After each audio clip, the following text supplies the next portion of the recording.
Anthony Ferraro, Dan Mancina. Two blind guys collide to bring you Four Bad Eyes Podcast. Say in. 3. Nice timing. That was awesome. Oh my God. Yo! Hello!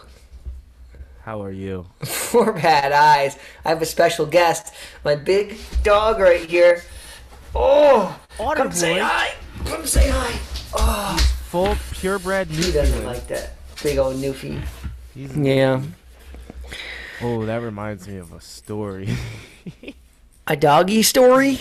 No. I don't know if I should even tell it on this. It's like What? it's like a pedo story in my life. Pedo? Yeah, pedophile.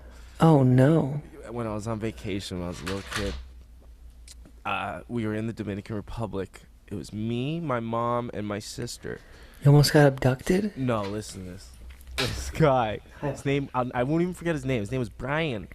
And he talked like that. He was from Newfoundland. That's what he said. And he said he claimed he was there on a bachelor party, right? And he was probably in his like late 40s. You just met him? Met him randomly. Me and my sister were waiting for my mom to go have dinner or something.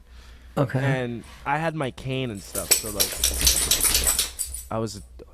shake it off. I know, Yeah, it's shake it off, stressful. buddy. I was a target. And he came up. This is in the Dominican? Yes, in the Dominican. They have targets in the Dominican? I don't know. But like, little blind boy, let's go talk to him. And he came over, started talking to us randomly. And then like, thought nothing of it. Like, he saw me trying to play ping pong, right? With my sister. Yeah. And he called it table tennis. He's like, man, this kid's really bad at ping pong. He's like, you like table tennis, eh? And he started talking to me and stuff. And then I thought nothing of it. The guy was like super nice, right? He was there on a bachelor party. Uh-huh. And then he started showing up very randomly, like when I'd be around the resort, like always. And just This is at the resort. Okay. Yes, and just by himself, like every time. He's never with anybody. Yeah. And he just like, he kept trying to like get close and talk to me to the point where like at first we just thought he was this like nice guy. And then me and my sister were like, all right, this guy is weird, dude. Like, Yeah. what is going on? How old are you? I was probably like, probably like between 10 and 12, between 8 and 12. I really can't remember what year that was. Okay. But it's like ingrained in my brain. But even you guys as a kids were like, this guy's something is off. Something's up with dude. this guy. My sister's like 2-3 years older Brian. than me. And I don't know too many Bryans from No. Newfoundland. and he just started showing up, dude, like everywhere. Like, table tennis, eh? We should play sometime. Like, we should play table tennis. You know, I'm here on a bachelor party with all my friends. But where are your friends, Brian?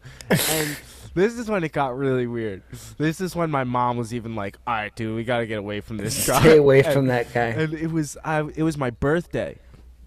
And we were going to have dinner for my birthday, like on the resort, just at one of the restaurants. Uh-huh. And we're just waiting for the table or whatever. And all of a sudden, what do you know? Who shows up? Brian, by himself. Got you a gift. And no, he's just chilling there. And my mom, like, being the nice person she is, she's like, sit down, you know? And the guy sat down, he started talking, and then all of a sudden my mom, like, caught the vibe. And she was like, oh, no. And, like, we literally had to, like, get away from him. I think we ended up being like, okay, we're going to go. And then, like, leave. And then she, like, kept a lookout the whole rest of the time, like, for Brian. It was pretty scary, dude. That is strange. It was very strange. Never saw him with his crew at all. Never had a crew. What the heck? Oh, my God. That was... Maybe he was just, maybe it gets lonely on those islands, dude. Yeah. Out there in Newfoundland. And Dominican Republic. And he just wanted One a of those friend. memories. I mean, it didn't like go anywhere crazy, but it was just definitely that vibe, and then I felt very Yeah, weird. strange. So I learned at an early age. Did you say you were at a Target? No, I said I had a cane, so like a little Target, like it's like. Oh, a you. Target Oh, okay. Yeah, I don't know little what I blind heard. boy, he's like a Target. Gotcha. Gotcha. Nice little blanket. That's what I said. I thought you were at Target in the Dominican. Oh man, that was intense. Shout out Have you to ever had any weird run-ins? Brian. No, I don't think so. Good. I might have been molested when I was a kid. I don't know. By my doctor, dude. I had pneumonia, bro. I think I told you this. I was really sick, and my mom goes to this doctor, and the doctor was like, he was a real douche. He's what happened? I think, what did he say? He's like, I had like something, like I woke up and like I couldn't breathe, something like that, like my lungs, you know? Right. So we go to the whatever emergency doctor and get sent to this guy or something. But he like does all these tests and he puts a finger in my butt, dude. For pneumonia? For like, he said, I don't know what he said. He said he had to check some freaking infection or some, I don't know what the hell he was doing. But it was super sketch. Dude. And then like they did x-rays on my lungs or something like that, and nothing showed up. So he sent me check the butthole. So he sent me, I don't know, it was so strange, dude. It was very strange. So I might have been molested as a child by a doctor. My first you got a digital exam, did you? I got a digital exam. I was a little kid. But then the doctor like sent me home, and like my mom said I was just like so sick. She brought me to work with her because she didn't have anybody to watch me and didn't want to leave me alone. And she calls the doctor, or the doctor calls her and says like somebody else looked at the x-rays, like somebody who was supposed to, like a specialist in lungs or something like that, and was like, yeah, he has double pneumonia. Oh my God. Like, and started yelling at her for taking me to work. How was she supposed to? Was like yelling at my mom, and then my mom eventually like snapped on him and like fucking was like, you are out of your mind. But you're out of line. Never went back to that guy again, dude. I told my first physical, right? Sketch. The physical story. I think I don't know if I told it on here. Oh, basically everyone else got physicals, and the doctor would touch their balls. My doctor never did that, thankfully. But one day I had a different doctor, and I go in, and he like pulls down my pants. I did tell this. I think so. Yeah, because he pulled down my pants. Or no, I definitely told me before. My pants. He said to pull down my pants, and I was like, wait, what's going on here? And I slid my pants down, but not the boxers. And the doctor looks at me and he goes, he just pulls my boxers down under my balls. And you're like, whoa! Yeah, my balls were just like sticking out. And then like, he does the whole thing. He's like, turn your head and cough. And I'm like, and my mom, and like everything's good, pull back up. I go out. I'm like, Mom, what the fuck, Mom? I'm never going back there again. Like I just got molested. And she's like, she's like, that's normal. Oh man. Speaking of doctors, I went to the doctor the other day for my butthole. And you did get it checked out. I have good. No news. fissure. No, the fissure's gone. Thank the God. things. So I had these like, what I thought were like hemorrhoids and stuff.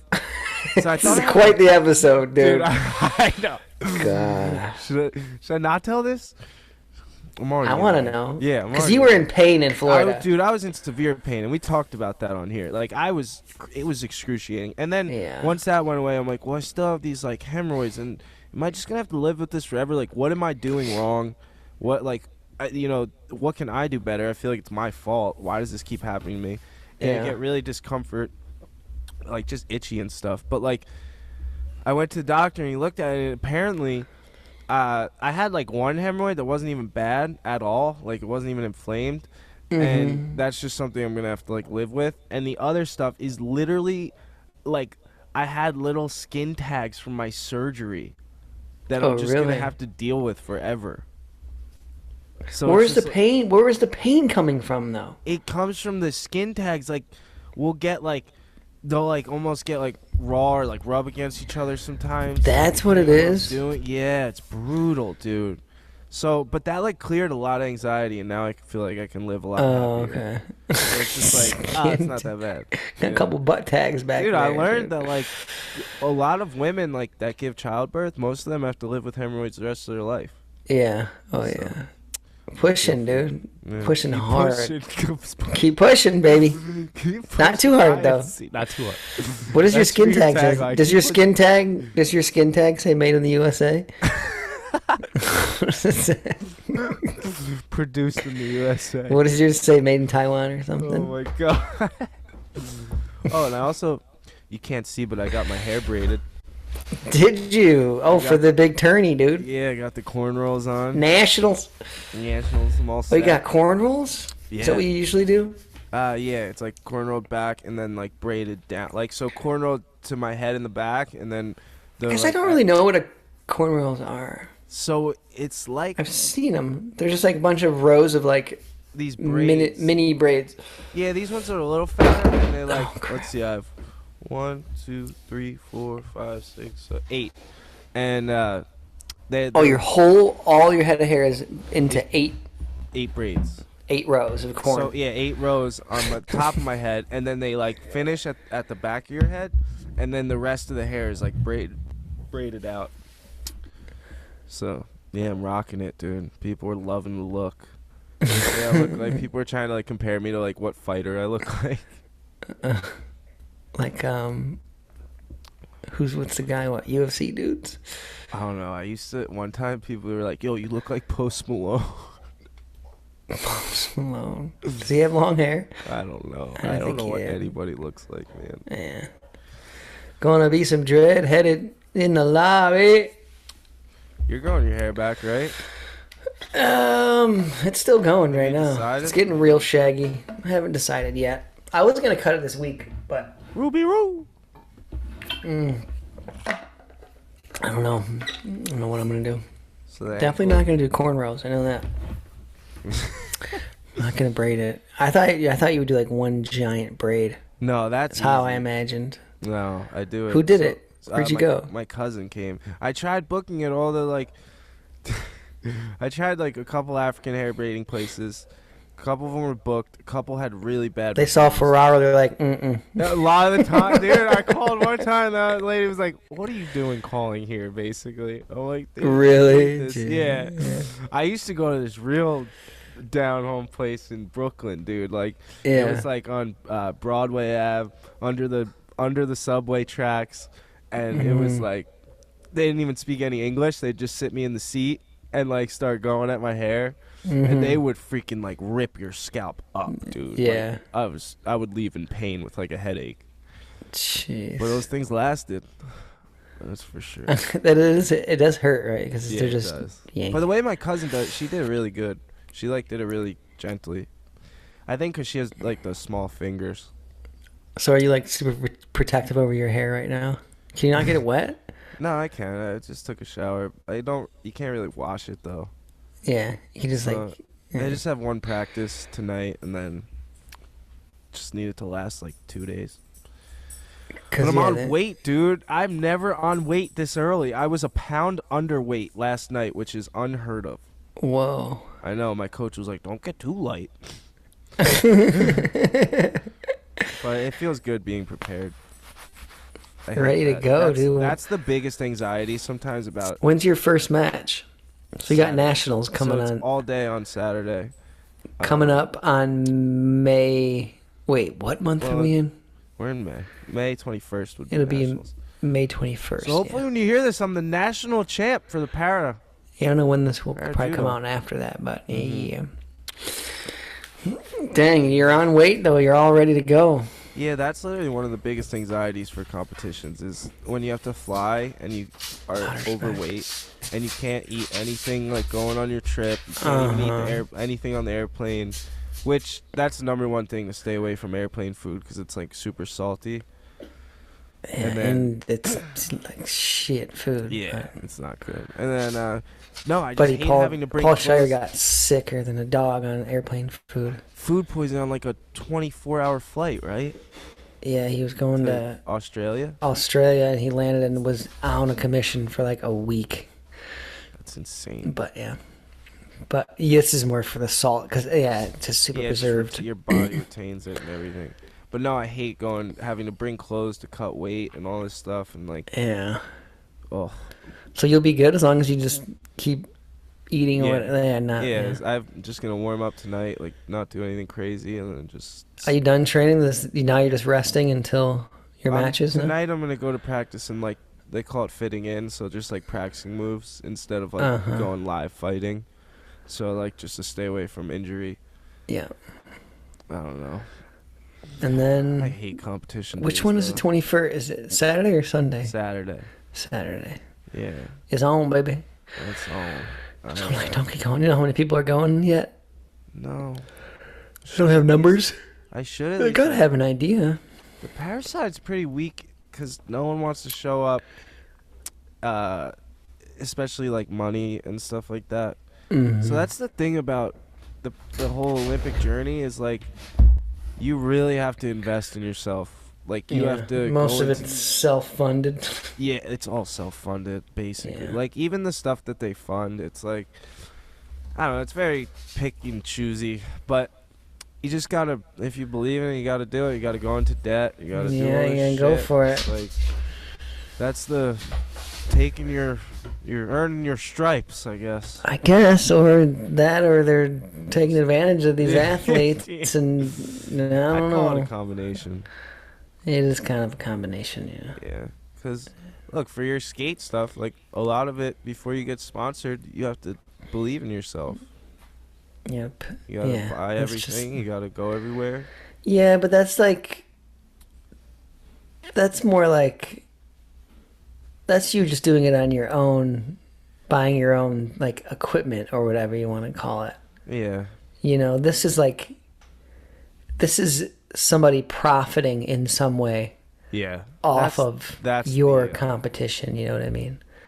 Yeah, it's insane. It actually, you know, are they profiting? I don't know. They must be somewhat. Paralympics, Olympics in general. Well, think about this. To enter the national tournament, right? If you missed the pre-registration like me, because I didn't even realize. Yeah. Because the communication's so blurred.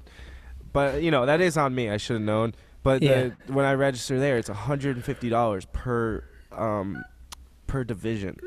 So, like, if I want to do the para division of my 73 kilograms, which I have to do, it's $150. But if I want to do, like, say the able body side and just get some more matches, then it's an extra $150. And it's like, come on, man, like, just hook me up with one division so I can get some extra matches and not have to worry about that check, you know?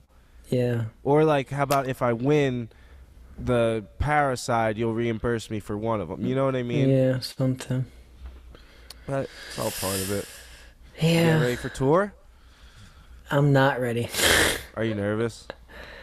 No, I haven't skated because of my ankle, so we'll see. I'll be all right though. Rolled around. Hopefully, yesterday? I'm hoping by the end of the tour, I should be back in action. Yeah, I still can't like fully flick. You know what I mean with my ankle. Yeah. I did do 2 kickflips, but there you go. They weren't pretty. They were all mob and like just kind of barely kicked my board. Yeah. And I only skated that one time for like 25 minutes. Yeah. And then I was like, if it was a little iffy, I'm just going to chill for 2 more days. Yeah. It'll be fun though. I'm like super excited. I think it's going to be a really good trip. Everyone's geeked up. And which van are you going to go in? I don't know. We'll see. About it? We kind of pick skaters up more and more along the trip. So we're like starting with 10. By the end, we'll have like 15 of us. Plus like an additional, I don't know how many other just like Adidas people. Since you're starting in Michigan, do people fly there to start? Yeah, everyone's going into Grand Rapids. Nice. This Thursday, and then we go to Grand Rapids Thursday, event Friday, drive Chicago Friday night. Event on Saturday, Chicago, street skate Saturday and Sunday, Chicago, and then I don't know if we're going to Wisconsin or would we go to Wisconsin or Minneapolis after that? We would go to Wisconsin, I guess. I don't know. Yeah. A lot of driving though. A lot of time in the van actually. This will be my most time like in the actual van. Is it the longest tour, or are they usually this long? I think I've been on longer trips, but that was just in like one place. And Yeah, short this is and like on the road, dude. the one I went like South Carolina to North Carolina, South Carolina to Atlanta, but this would be the longest one, yeah. Yeah, That was less- just 2 days of driving. This would be exactly. It's less days driving, and so days. everything's close. yeah. That's pretty cool though. It's It'll be gonna be exciting, A yeah. lot of different. Do you get nervous or not nervous, but like, yeah, I guess a little nervous or anxious about like the new spots. Like, is there gonna be something I can skate or is Yeah, because they're DIY spots. So it's like, do-it-yourself skate parks. Yeah. And those are pretty iffy. And these events are like, they're bigger, so they're just crowded. Yeah. So it's hectic for me. And then the one in Chicago is just at like the main park, which should be pretty sick, but that'll probably be like, I don't know, probably insane amount of people. So Yeah. And you kind of try. yeah, that's not going to be very. Yeah, that's not going to be very super duper fun as far as like skating, and especially me being half hurt. But I was just thinking, like, it'll be definitely cool. produce some anxiety. Just new place every time, you know. Like, you don't, for you- sure. Just when you get used to it, you're on to the next one, basically. Yeah. Like Yeah. Chicago would be chill because you have the 2 days. You gonna go to the Bean? The Bean. What's the Bean? You never been to the Bean? In Chicago? That rings a Yeah. bell. What is that? It's it's just like a The Coffee Bean? no, it's one of those like tourist things where it's like so it's this big structure that I think it's like all mirrored. I had And to it's have like it's a been there. giant circle, like shape. No, it's shaped like a bean, and it's on these like stilt type thing, like it's raised, you know. I don't know And- if I've been dude, to it's Bean. not. You gotta feel it. It's really cool. It's I'm sure. trippy. I'm sure. I've been to Chicago so many. We used to go a bunch, like at least once a summer. So there's I'm a like fan. cool pictures you could take where it has like the crazy reflections of you like Yeah. everywhere. We'll probably skate the Bean, dude. I don't know. Maybe we'll I would skate think it. Can you so. skate it? Dude, yeah. When I was in Chicago, like thinking back, if I skated, there's some sick spots to skate. Yeah, I haven't. Man, yeah, I went kind of street skating once. Is there like a like an archive of DIY parks like somewhere online? Like, can you look up? Not in one place. No, No, it'll just be like, you just Google it. yeah, and like usually you can just link up with like the bigger shops in a city. Oh, and they'll Will tell be you kind of what's up. associated with it Yeah. in some way. But there is like they definitely all have their own like little website or Instagram, You can What go are check like 'em out. what are the typical tools you bring to like a DIY spot? Like, is there a thing? Because I remember you talking to me about you were doing like this, dude. This blew my mind. I had no idea. Thinking back to it, you were like chipping away like concrete and shit with like different tools and stuff. Oh yeah, that was just in the streets.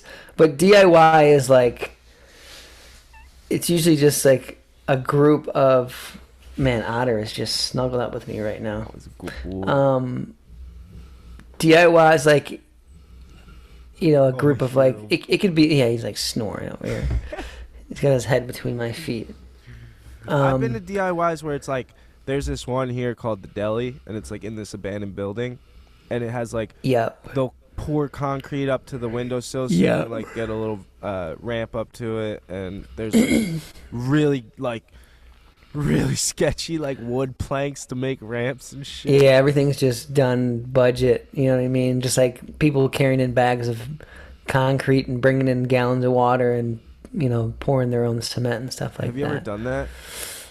Nothing big. I built like ledges and stuff like that at spots, but nothing like, I've never like poured concrete. How do you build a ledge? Cinder blocks, a couple bags of concrete, and just like coping. Damn. So you Yeah. damn. So do they bring any coping or anything just in case or no?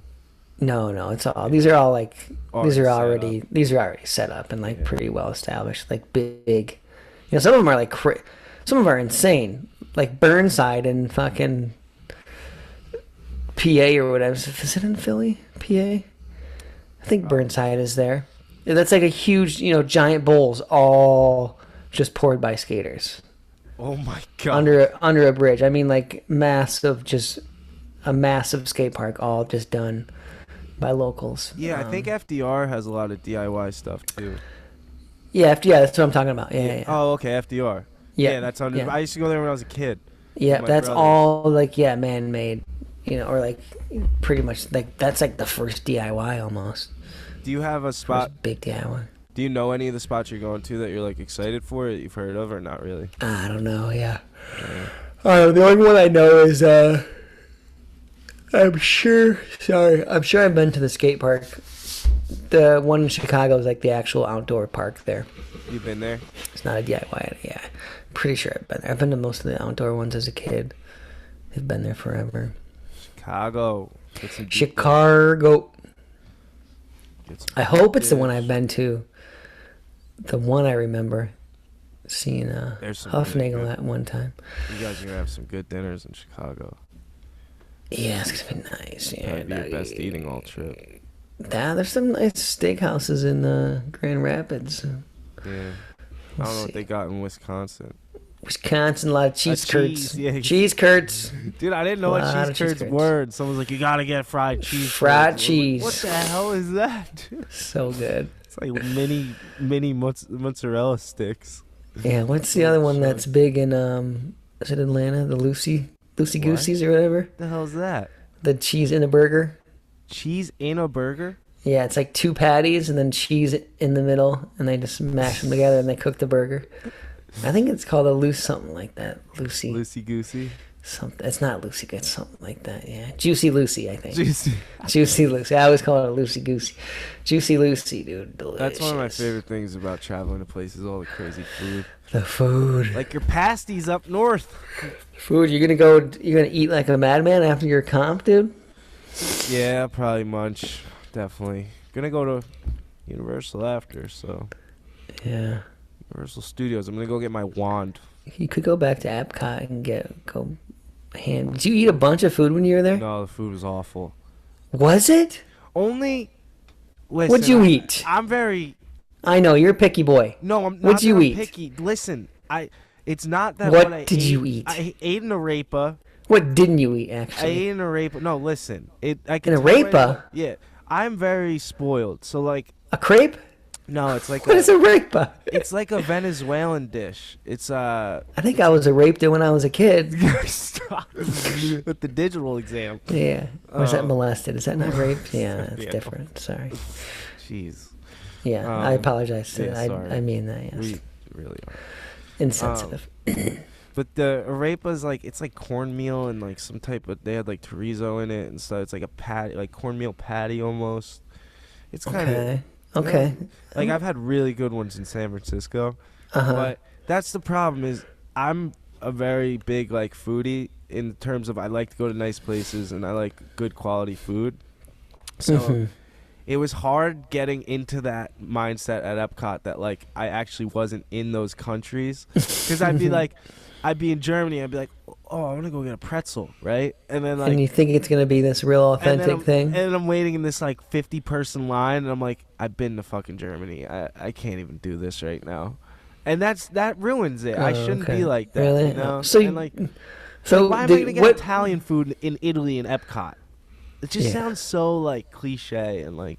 I would go to like one of the really nice restaurants but we weren't able to get reservations. So what did you eat though? So you had after that I just knew I didn't want anything. The arepa you had? Yeah. What's it called, dude? An arepa. An arepa. An arepa. An arepa. I don't even like saying that. I know. An arepa. Yeah. But no, like that's all you had though. Okay. I was thinking about I wanted to get Chinese food from China, but like. Then you're kind of over it. Yeah. I'm just at that point. It was 95 degrees, and it's. How was the arepa though? It was decent. Awful. It was awful. Yeah. Damn. So you kind of went all in with the arepa though.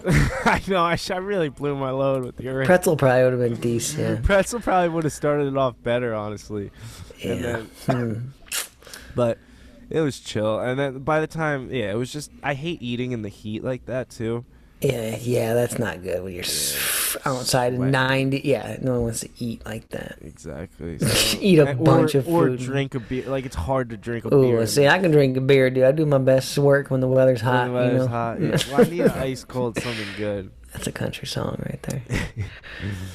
I do my best work when the weather's hot.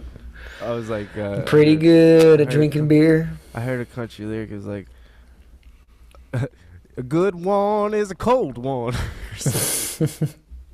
think I heard that one. It's a good song. Yeah. I've been popping off the country. Ooh, that's a jam right there, though. Pretty good at drinking beer. If you don't know that one, look that one up. That's country at its finest. Doing another thing, I'm freaking. I've probably given like hundreds of speeches, you know, motivational, whatever, different events and everything. Believe it or not, I've never in my whole career written down anything. I've never prepared a speech. Have you ever done that? One time I did prepare one. Yeah. So I know when I first started. Yeah, I kind of prepared. Yeah. I'm giving a keynote. I actually have to give two keynotes like back to back for high school graduations. And I'm used for like a 30, 45-minute time block. So like anywhere from 30 to an hour, and that's like easy to like tell your story and not worry, you know, but this is 10 to 15 minutes. So it's like I really elevator speech. I really need to like hit it hard and like cut out all the extra bullshit, you know, like I prefer that 10-15. Boom. Really? Yeah. So nice and easy. This is really helping me because it's like it's helping me develop that I actually have a bunch of different speeches I could use for different things, you know? Like finding a theme and then using like one story from your life to like highlight that and then relate it to where the people are at. Yeah, I feel you. To put I mean, a journey of blindness in 10-15 minutes is that's not easy. And like, why will these kids care about my journey of blindness when they're graduating high school? You know, it's not connectable. Yeah. That's hard to connect in 10-15 minutes. Yeah, so I'm talking about my Peru trip when I went hiking 16,000 feet in 4 days. So when I first went, or when I first got, I did like this ESPN article in senior year of high school talking about like my, you know, wrestling career, everything that was over, going to college, whatever. And I had no idea what was next. And then my mom got a phone call from Eric Weinmeyer's dad. And Eric Weinmeyer, for people that don't know, he's the first blind guy to ever climb Mount Everest. He's also climbed the 7 largest summit, on each continent. He's climbed each largest summit, and he's also kayaked the Grand Canyon, like the Colorado River. He's insane, and he was a big inspiration for me growing up. Like read his book, Touch the Top of the World, at an early age. Had it on cassette, and I never thought I'd meet this guy or anything, you know. And next thing I know, my mom's getting a phone call saying, like, Eric runs this program called Leading the Way. And, you know, his story is so similar to Anthony's with the wrestling, because apparently he was a wrestler in Connecticut. And he did all this stuff, too, and, like, loved, like, you know, skateboarding, riding bikes, all that stuff. And he reached out, and he was like, would he be interested in going in this 16,000-foot hike? Up 16,000 feet in Peru, and you go with a group half blind, half sighted, and afterwards, that's 4 days, and then afterwards, like, you'll go to Machu Picchu, you'll go to different orphanages and stuff and do like community service work. And I was like, dude, hell yeah, you know what I mean? Like, this is sick. That sounds sign me up. And I've never done a hike in my entire life up to this point, ever. Like, the only hike I know is, like, going up a little hill or something. Yeah. No, like, not sketchy terrain. So, like, in my mind, I'm like, how hard could this be, dude? Like, you know? So hard. And so the first thing was we had to go to Colorado for a training weekend. So we get there and meet your team. It's your rope team. So, like, your rope team's really important because basically you have each other's lives in your hands, like, actually. And the sighted people meet, you know, you meet sighted and blind and how to work together and how to do it with, like, very little auditory, like, very little talking. So because you're losing altitude quickly and you don't want to waste your breath, you know. So a lot of they hand us these things called trekking poles. So they're like ski poles. And you can adjust the size. So, like, if you're going up a mountain, you want them kind of shorter. And if you're going down, you want them a little longer. So you can, like, scan in front of you. It's like, it's your new cane. But I thought, you know, I'll just use one. I'll be chill. because they suggest 2, and then I learned really quick that you want 2. And Yeah, to help like pull yourself with the up balance and like misstep or whatever. So we learned this whole system of like, all right, there's the little rocks are called ankle biters. So it'd be like ankle biter on the left, like, or shin splitter straight ahead, and then different ways of like, so even the sighted people would have trekking poles so they could tap on different things to let you know where it was and stuff like that. So I'm on this first hike in Colorado, and we're going up. I've already gone through, like, snow, freaking dirt. Like, first it's dirt. There's no snow. It's a beautiful sunny day. And then you get up in the mountain, and there's snow all of a sudden. You're like, what the fuck? And then, so terrain starts changing. The altitude starts hitting me a little bit. So, like, it's getting tough to breathe. But I'm like, nah, this is chill. Like, it's still chill. Nothing sketchy. And then, all of a sudden, I hear 20 feet ahead of me, fall right. Like, if you fall right. And I'm like, fall right? What the fuck? And I feel it to my left with my trekking pole, and it's just a drop-off. And it's like 1,000-foot drop-off. Jeez. But it was like a roll drop-off, so you would roll down to death, basically. Yeah. And I was like, oh, shit. Like, it started to sink in. That's when you're like, oh, yeah, this terrified. is actually dangerous. Yeah. I was absolutely, like... Fear almost paralyzed me. Like, I didn't know if I was going to be able to do it. I almost started crying, dude. Like, I was terrified. And I had to go one step at a time, right? Like, one step and keep going real slow, make sure I didn't hit anything. And finally I get to the Are you side. moving super, super slow at this Dude, point? slowest I've ever moved in my life. Yeah. And, like, just straight snail. And to the point just where I'm like crouching down because you're just like scanning with your poles, just not like double checking, triple checking, and exactly, like dude, because it's death. Like this is real life. Like I'm like, dude, I did not expect this. So then I get past it, get down the hike. That fear stuck with me so hard that I was like shaking when we were done, and everyone went off and like they were all chilling and eating and stuff, and I'm like. Dude, I need to, like, sit with myself and figure this out, man. I remember I was just, like, just took my trekking poles, and I'm like, screw this, I'm going off. And we're staying at this little cabin, and there's, like, hills either direction. So I'm like, I'm just going to go up these rocks and figure it out. So I just start, like, practicing with these poles and going up and have no idea where I'm going at all. And finally I hear this, like, trickle of water. And I'm like, ooh, let me follow this. Maybe it's a sign or something. And I start following it to the point where I'm going through all these trees and brush and stuff and making sure to know which direction, like, is back. And then I sit down. I finally get to the top of it. It's this, like, crazy, like, river, like, runoff stream thing that was going all the way down the hill. And I sat down, and I'm like, all right, man, like, I pulled out they gave us notebooks, and I can't see in my notebook or anything, but I took out a Sharpie and I just visualized Peru, and I just saw the mountains, and I'm like, you know what, I'm just drawing them, and I drew the mountains, and I like still have that notebook. I just these dumb like sketches with a Sharpie, like just like big ass mountains, and I'm like, I'm gonna stand on top of that mountain, like that's what I told myself. And, visualized it, dude. When I went in Peru, I'm on the 3rd day. We're up like 15,000 feet. We're almost to the summit. All of a sudden, I hear, and it's been pretty chill. Like, there's been some sketchy spots. It's been tough, but nothing. You hear like, fall right. Nothing like Colorado. And then I hear fall right. And I was like, oh, shit, we're doing this again. Everything hit you at that point. You're like, oh. This one, dude, it was like 3 feet, maybe 3.5 feet wide. Yeah, you talked a bit about on this. On your one side. And then I got through, and I was like, I can do this because I've done it before, like being comfortable in that, like uncomfortable, basically. Like it gets, it's like I could do this. And once I finished, I got to the top of the mountain, dude. After like maybe 2 hours later, you go up this steep bank, and like, dude, I'm standing 16,000 feet in the air. We summited. I like can't breathe. I freaking fall to my knees, and I'm just like, I fucking saw this, dude. Like I visualized it, and I'm fucking here. Like it was just like. I conquered it, It was like that fear, and that helped me so much, like just moving forward in life, kind of like what, I can't do this assignment? I fucking climbed 16,000 feet in Peru, dude. You know, like, it was just like this, like, Yeah.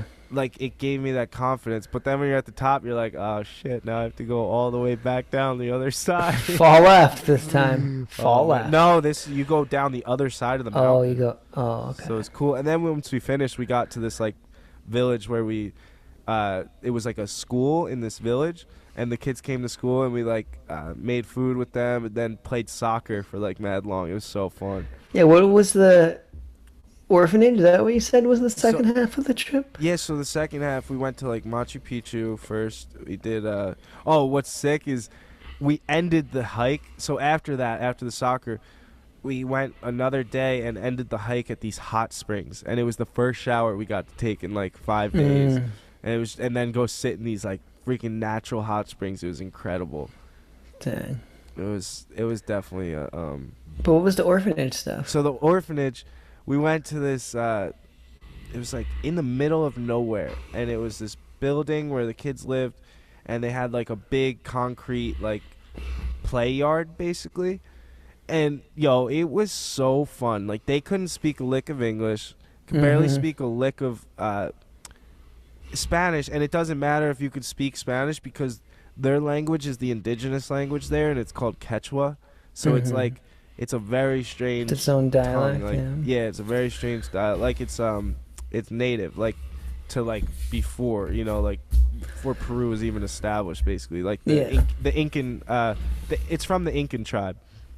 So we were basically how you interacted with these kids, dude. They had like hula hoops, they had like different things. They started like dancing. Like, I just started dancing with these kids and like having fun, and they'd like grab you and start dancing and stuff and like singing these songs, and then they start like throwing these things around you, dude, like these like native like dress wear type stuff. And next thing I know, I'm in like this like crazy woven poncho, like, this hat, and like they're all dancing and laughing around me, and I'm just like, it was the coolest human connection ever, with like not being able to speak each other's language but still interacting.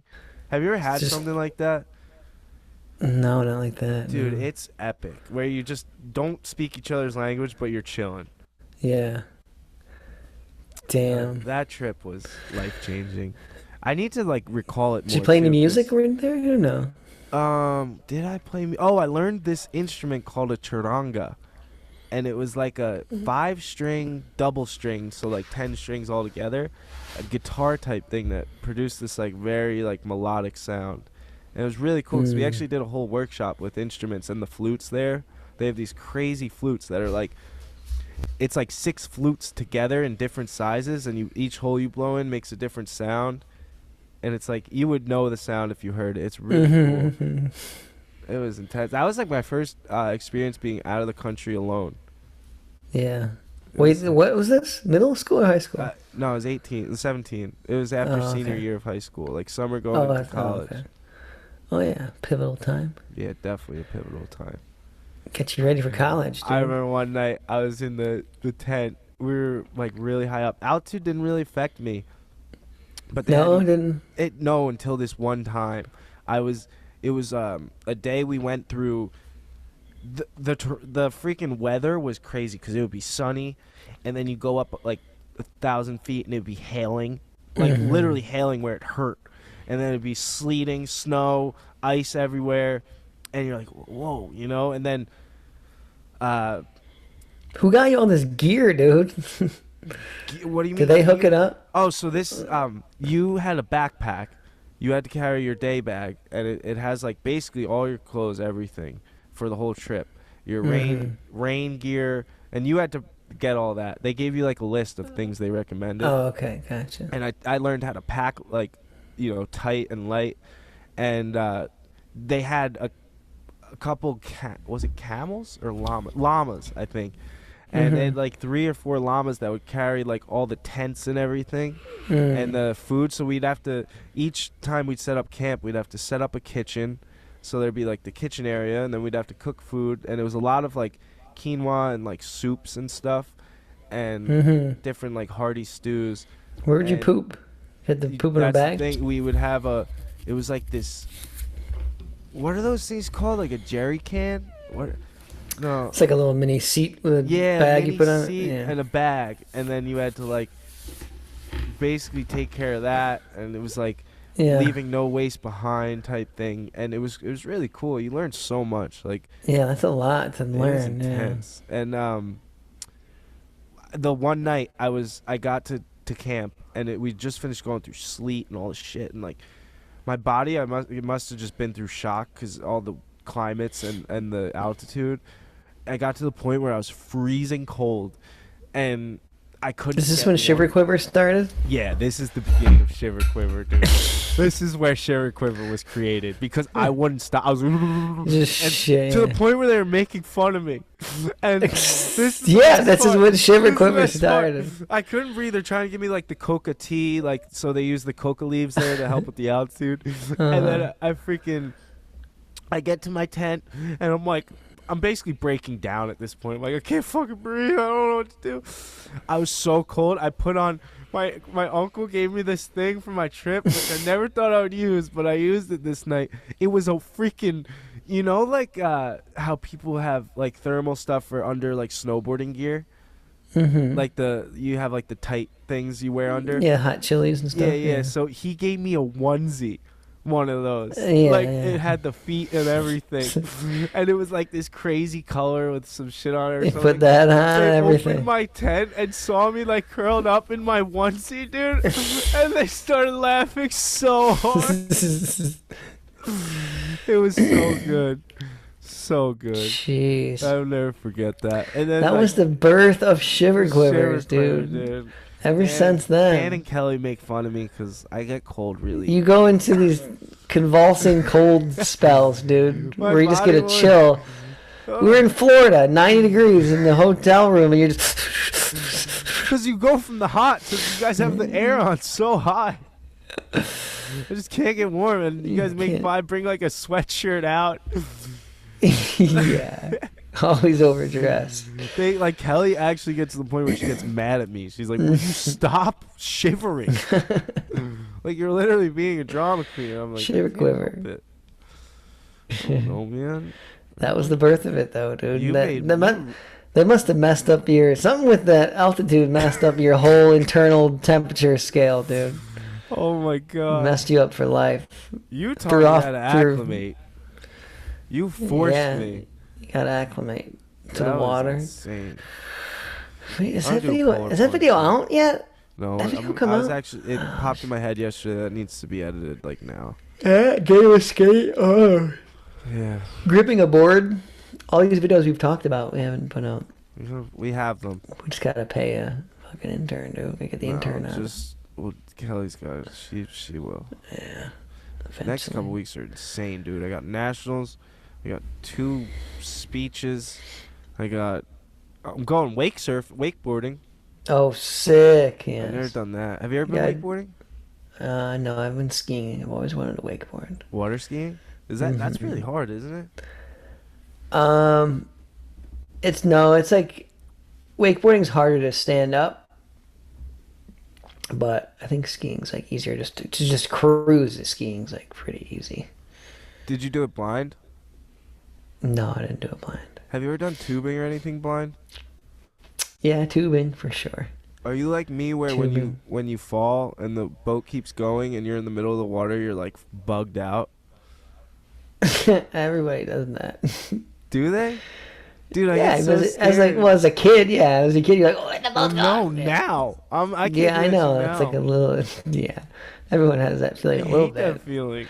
Just control that feeling. I hate that feeling more than anything. It's going to leave you out there. I'm like, my legs are just dangling in this water for anything. In the lake is chill. Let me be way more sketch in the ocean. If you got to do it like ocean.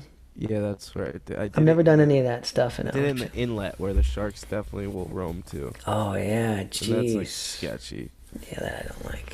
That I don't like. Where are you going wakeboarding at?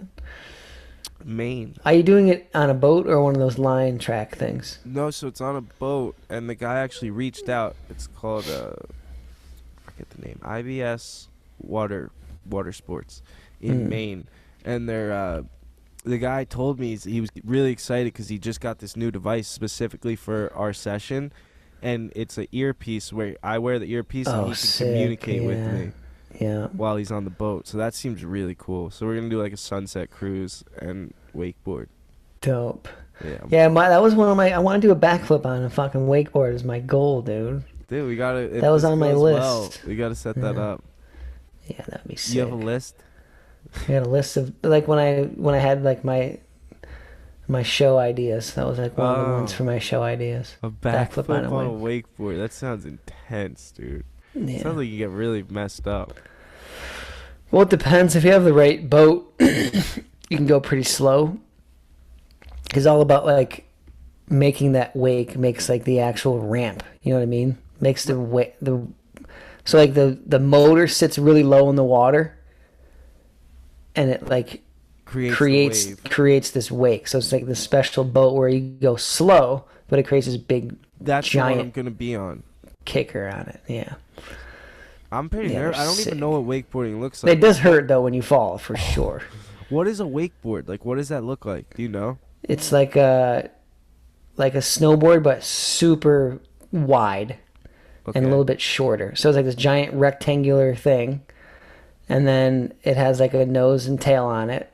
It's almost like a twin tail, so you can go both ways. Mm-hmm. And then you slip your feet in like these like rubber boots that are attached to the board. You know what I mean? Have you seen those like water skis or anything? No, where it's that's like the thing. It's so foreign to me. It's like this rubber casing you put your feet in, and I can picture that 100%. Then they kind of cinch kind of tight on your feet, like a little bindings bit. almost. Yeah, and then you hold the rope. The hardest part is getting up. Yeah, you start on your back, right? Yeah, you start on your back. And you gotta like, you'll be good though, because it just takes a lot of like lower body muscle. And they just fucking yank you up. It sounds intense. I'm like, and then don't catch your edge, dude. Don't catch your edge. What do you mean? You catch your edge, like if you lean and the water if it dips. The water goes over the edge, like behind you. You gotta do a full manual. You just fucking boom. Or even like the sides. Yeah, the sides are more where you catch your edge. Oh shit! I'm definitely gonna be catching edges, dude. That'll be sick with the earpiece though, because you can kind of hopefully get you guided like and actually hit the wake and like launch off the wake. Oh, so it's I think it's pretty chill to like launch off the wake, but the dudes who do it, they go from one side of the wake and land on the other side of like the ramp almost. You know what I mean? So you go wake to wake. That's like proper. Yeah, So a lot of people just kind of hop off and land on the top of the wave and don't really go. I was tubing, so I didn't even touch the wakeboard, but my brother was doing it. I remember I had enough sight. I couldn't see what the wakeboard looked like, but I remember he would go, like, so if you're in the middle, you're not really in it, so you go right or left into those, like, dips. Like, it's like a wake. Yeah, exactly. That's the wake, yeah. Almost like tiny, tiny mini ramps. Yeah. Yeah, so it seems to. So you launch off one and then try to land on the other side. Yeah. Oh. That's going to be sick, dude. You're going to have a blast. I can't wait. We're going to have to go. What I'm worried about that is my prosthetic. Oh, shit. Because if you hit your face, you fucking knock that fucking thing out and that fucker's gone. I wonder about that. I guess I could take it out, but it would be uncomfortable. Not skating, no. But water, yeah. Because I've like jumped off high dives and like like splash my eyes, you know what I mean? Yeah. And, like my buddies have done it where like their contacts get washed out. And I know people who surf have lost like the prosthetics doing that. Damn. Or just not surf but been in wake, or in like an ocean, you know what I mean? Have you ever lost your prosthetic? Not like that. No, mine stays in pretty good. But if I fucking had a big blast of water, like wakeboard, where if I hit my face, yeah, that thing's gonna get sucked right on there. Would it make sense to keep it out? I would think, but it's so uncomfortable when it's out. I don't know what the hell I would do. Yeah, it would feel so weird with it out. What if you wore like the like goggles or something, like eye protection, you know? But even that, it would just the goggles would knock off, and then I mean that might help. I don't know. Yeah. Some goggles. There was a kid in judo that had to stop because he had, I guess some people get like it's not a prosthetic, but it's like a shade, like a glass, almost like shade or like covering over your eyeball, and his thing shattered into his eye. Oh. Yeah, from judo. Like, snap. that sounded, and it was painful, like really painful, and that scares the shit out of me. That sounds. They like cut his actual eyeball. Oh my Dude, god. Dude. Sounds hectic. I didn't think about that, dude. Prosthetic, even just worrying about things like that, the extra. Yeah. I mean, yeah, most of the time. But if you, I mean, wakeboarding, wakeboarding or fighting, yeah. Yeah. What about when you did? Yeah, I used to do jujitsu with it, and it never popped down or anything. Yeah. Mine stays in thinking, pretty like, good. Sometimes in jiu-jitsu, like, you can pull the gi and it'll, like, when you're on top and the guy's on bottom, if I'm on top and I pulled your gi across your face and it didn't get under your chin, like, it could go into your eye. I'm wondering if that would, like... Yeah, that could hit it out for sure. The only time it came out was that one time with my son at the restaurant.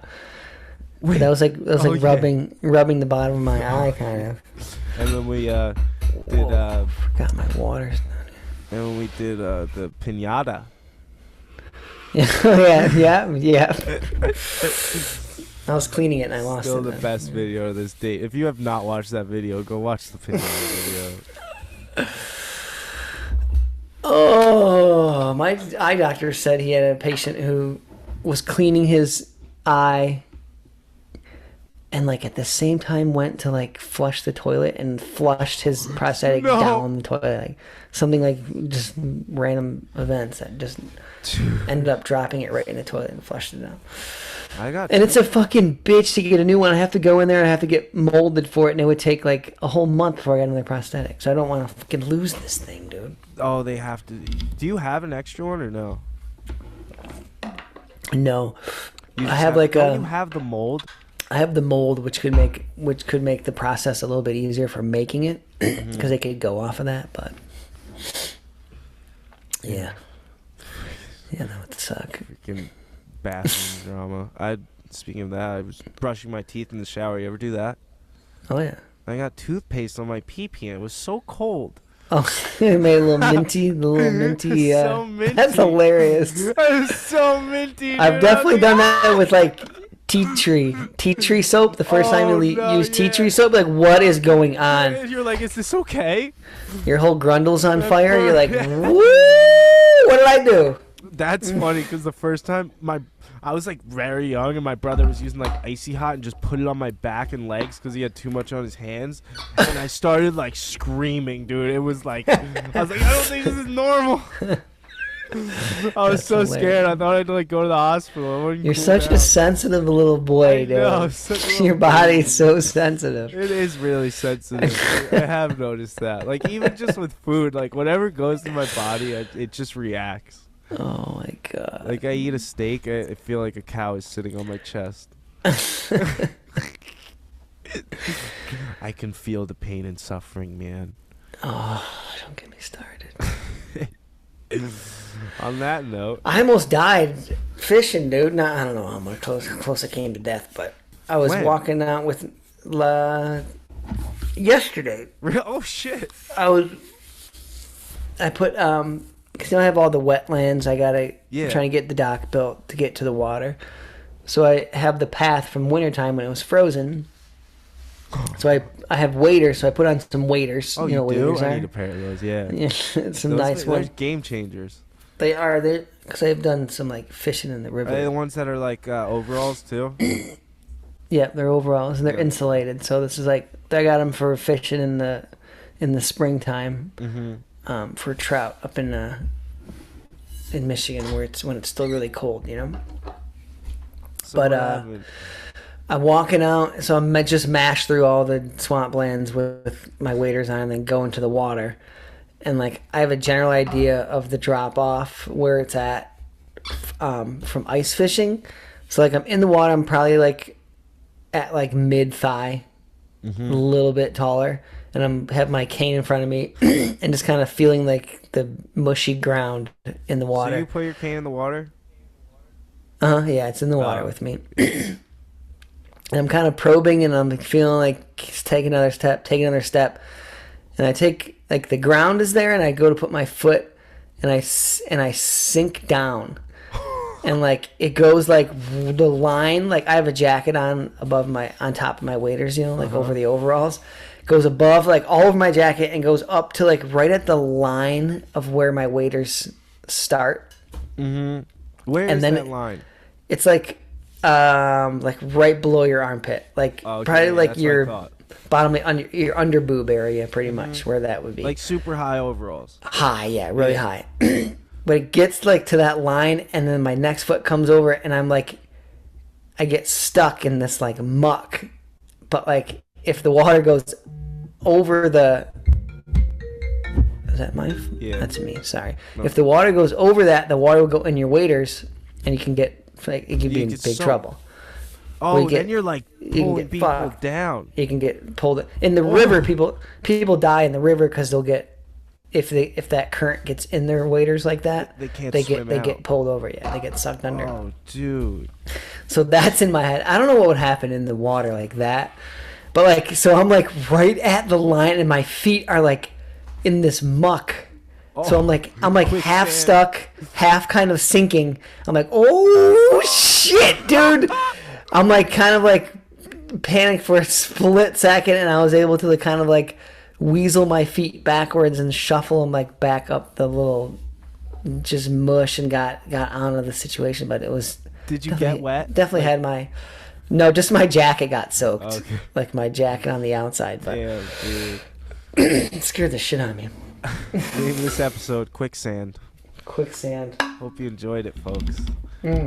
Send in your questions to we didn't do any questions. Anthony at 4 Bad Eyes, and we have some for next time, and Dan at 4badeyes.com.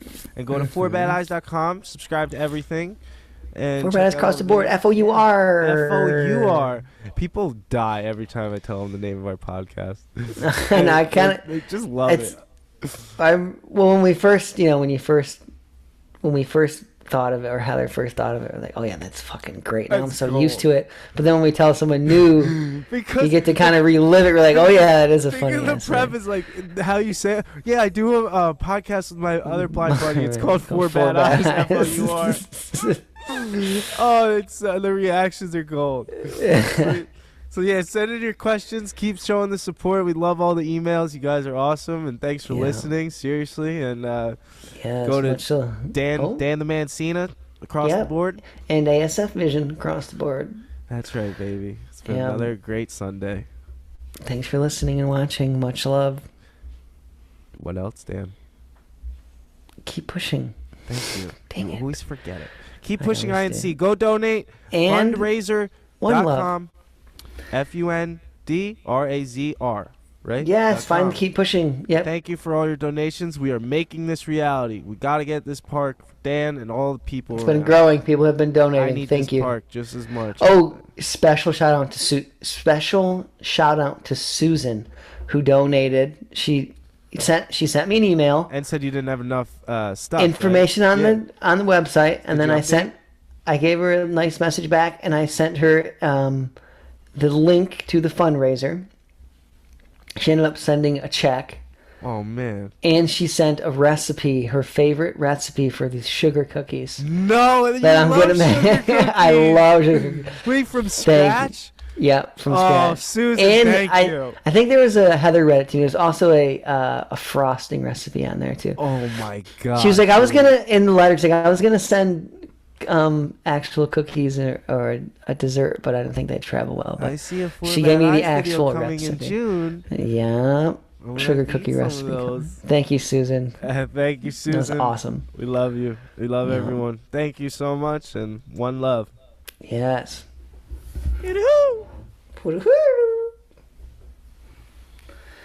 Otter is still snoozing. Did you hear him snoring through half of it?